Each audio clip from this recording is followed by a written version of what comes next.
Hi friends, ಬನ್ನಿ ಇವತ್ತು mode pipe ಹಾಕೋದಿದೆ. ಯಾವ ಥರ ಮಾಡೋದು ಅಂತ ಹೇಳ್ಕೊಡ್ತೀನಿ. ಫಸ್ಟು ಮೆಜರ್ಮೆಂಟ್ ತೊಗೋಬೇಕು. ಕೆಳಗಡೆ ಏನೇನಿದೆ, ಕಿಚನ್, ಬಾತ್ರೂಮು, ಬೆಡ್ರೂಮ್ ಎಷ್ಟೆಷ್ಟಿದೆ ಅಂತ ಹೇಳ್ಬಿಟ್ಟು ಫಸ್ಟು ಕಿಚನ್ ತೊಗೊಳ್ಳೋಣ.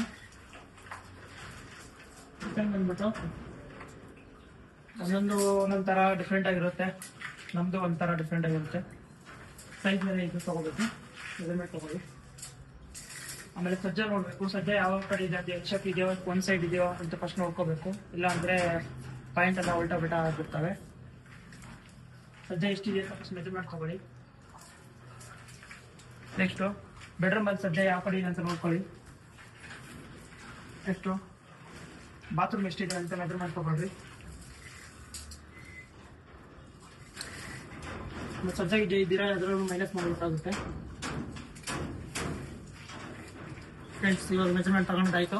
ಮೇಲೆ ಮೋಲ್ಡ್ ಹಾಕೋದು ಮೆಜರ್ಮೆಂಟ್ ಮಾಡೋದು ಎಷ್ಟು ಹೆಂಗೆ ಅಂತ ಹೇಳ್ಕೊಡ್ತೀನಿ ಬನ್ನಿ. ಮೇಲೆ ಮೋಲ್ಡ್ ತೋರಿಸ್ತಾ ಇದೆ ಯಾವ ಥರ ಕಂಬಿ ಕಟ್ಟಿದ್ದಾರೆ ಅಂತ.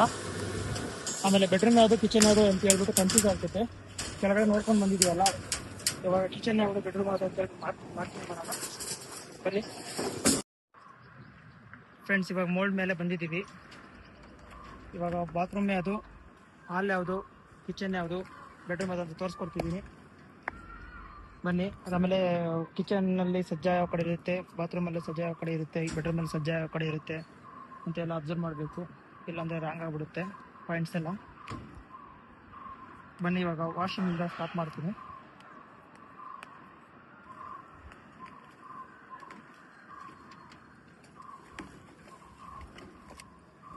ಅಲ್ಲಿ ಕೆಳಗಡೆ ಮೆಜರ್ಮೆಂಟ್ ಮಾಡ್ಕೊಂಡು ಬಂದಿರ್ತಿರಲ್ಲ ಫ್ರೆಂಡ್ಸ್, ಅದ್ರ ಪ್ರಕಾರನೇ ಇಲ್ಲಿ ಮೆಜರ್ಮೆಂಟ್ ಮಾಡ್ಕೋಬೇಕು. ಫಸ್ಟು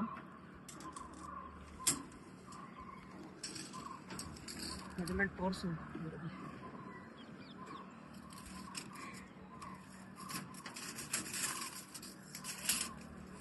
ವಿಡ್ತು ಆಮೇಲೆ ಲೆಂತ್ ಎಷ್ಟು ಬರುತ್ತೆ ನೋಡ್ಬಿಟ್ಟು ಸೆಂಟರ್ ಮಾಡಬೇಕು.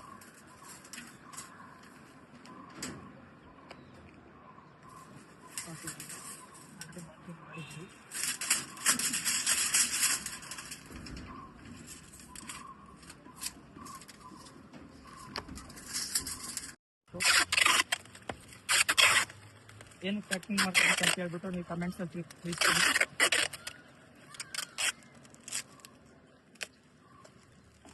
ಪ್ಯಾಕಿಂಗ್ ಆದಮೇಲೆ ನೆಕ್ಸ್ಟು ಡ್ರಾಪ್ ಪೈಪ್ ಯಾವ ಥರ ರೆಡಿ ಮಾಡಬೇಕು ಅನ್ನೋದನ್ನು ಸ್ವಲ್ಪ ತಿಳಿಸ್ಕೊಡ್ತಿದ್ದೀನಿ. ಇದು ಬಂದ್ಬಿಟ್ಟು ಆಕ್ಸಲ್ ಬ್ಲೇಡ್ ಎಷ್ಟುದ್ದ ಇರುತ್ತೋ ಅಷ್ಟುದ್ದ ಮೆಜರ್ಮೆಂಟ್ ಮಾಡಿಕೊಂಡು ಕರೆಕ್ಟಾಗಿ ಕಟ್ ಮಾಡಿಕೊಂಡ್ರೆ ಎಲ್ಲ ಒಂದೇ ಸೈಜ್ ಬರುತ್ತೆ. ಡಿಫೆಕ್ಟ್ ಏನು ಬರಲ್ಲ. ಒಂದು ರೆಡಿ ಮಾಡಿದ್ದು ಹಾಕಿ ತೋರಿಸ್ತೀನಿ ನೋಡಿ. ಸ್ಟಾಪ್ ಮಾಡಿ ಫ್ರೆಂಡ್ಸ್. ಇದು ಫ್ಯಾನ್ ಬಾಕ್ಸು ಆಲ್ ಸೆಂಟರ್ ಮಾಡಿದ್ವಲ್ಲ, ನಮ್ಮ ಮಾರ್ಕಿನ ಪ್ರಕಾರ ಬಿಡಬೇಕು. ಆಮೇಲೆ 4 ಮೂಲೆಯಲ್ಲಿ ಸ್ಪಾಟ್ಲೈಟ್ ಬಾಕ್ಸ್ ಇಟ್ಟಿದ್ದೀನಿ, 4 ಸ್ಪಾಟ್ಲೈಟು. ಆಮೇಲೆ ಪ್ಯಾಸೇಜಲ್ಲಿ ಒಂದು ಸ್ಪಾಟ್ಲೈಟ್ ಬಾಕ್ಸು, ಒಂದು ಜಂಕ್ಷನ್ ಬಾಕ್ಸು, ಪ್ಯಾಸೇಜಲ್ಲಿ ಒಂದೊಂದು ಜಂಕ್ಷನ್ ಬಾಕ್ಸು. ಯಾವ ಥರ ಬೇಕು ಆ ಥರ ಲೈಟನ್ನು ಹೋಗ್ಬೋದು. ಆಮೇಲೆ ಬೆಡ್ರೂಮು, ಕಿಚನ್ನು ಮಾರ್ಕಿನ ಪ್ರಕಾರ ಎಲ್ಲ ಹಾಕ್ಕೊಂಡಿದ್ದೀನಿ. ಇವಾಗ ಪೈಪ್ ಹಾಕೋ ಸ್ಟಾರ್ಟ್ ಮಾಡೋಣ ಬನ್ನಿ. ನೋಡಿ ಫ್ರೆಂಡ್ಸ್, ಈ ಥರ ಬೆಡ್ ಪೈಪ್ನ ರೆಡಿ ಮಾಡ್ಕೊಂಡಿರೋಂಥ ಪೈಪ್ನ ತಗೊಂಡು ನಾವು ಡ್ರಾಪ್ ಏನು ಮಾಡಿರ್ತೀವೋ ಆ ಜಾಗದಲ್ಲಿ ಸ್ಟ್ರೈಟ್ ಮಾಡಿಬಿಟ್ಟು ಈ ಥರ ಮಡಗಿ ಗಮ್ ಹಾಕ್ಬಿಟ್ಟು ಅಟ್ಯಾಚ್ ಮಾಡಿಬಿಟ್ರೆ ಮುಗಿದೋಯ್ತು. ನೆಕ್ಸ್ಟು ಆಲ್ಮೋಸ್ಟ್ ಎಲ್ಲ ಕಂಪ್ಲೀಟ್ ಆಗಿದೆ. ಪೈಪ್ ಹಾಕಿರೋದು ಇರ್ತದೆ ಎಲ್ಲ ಕಂಪ್ಲೀಟ್ ಆಗಿದೆ. ಯಾವ್ದಾದ್ರು ಮಿಸ್ಟೇಕ್ ಇದ್ದರೆ ಕಮೆಂಟ್ಸ್ ಬಾಕ್ಸಲ್ಲಿ ತಿಳಿಸಿ. ನೆಕ್ಸ್ಟು ಪೈಪು ಯಾವುದು ಪಾಯಿಂಟ್ನು ಸೈಡಿಗೆ ಹೋಗ್ಬಾರ್ದು ಅನ್ನೋದಕ್ಕೋಸ್ಕರ ಬೈಂಡಿಂಗ್ ವೈರ್ನ ತೊಗೊಂಡ್ಬಿಟ್ಟು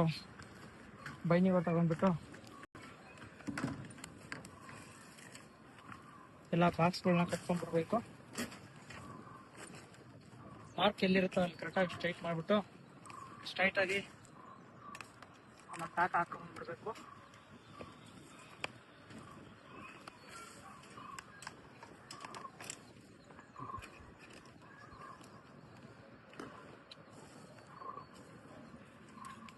ನನ್ನ ಪ್ರೀತಿಯ ಎಲೆಕ್ಟ್ರಿಷಿಯನ್ ಫ್ರೆಂಡ್ಸ್, ಏನಾದರೂ ಮಿಸ್ಟೇಕ್ ಆಗಿದೆ ಕಮೆಂಟ್ಸ್ ಬಾಕ್ಸಲ್ಲಿ ತಿಳಿಸಿ.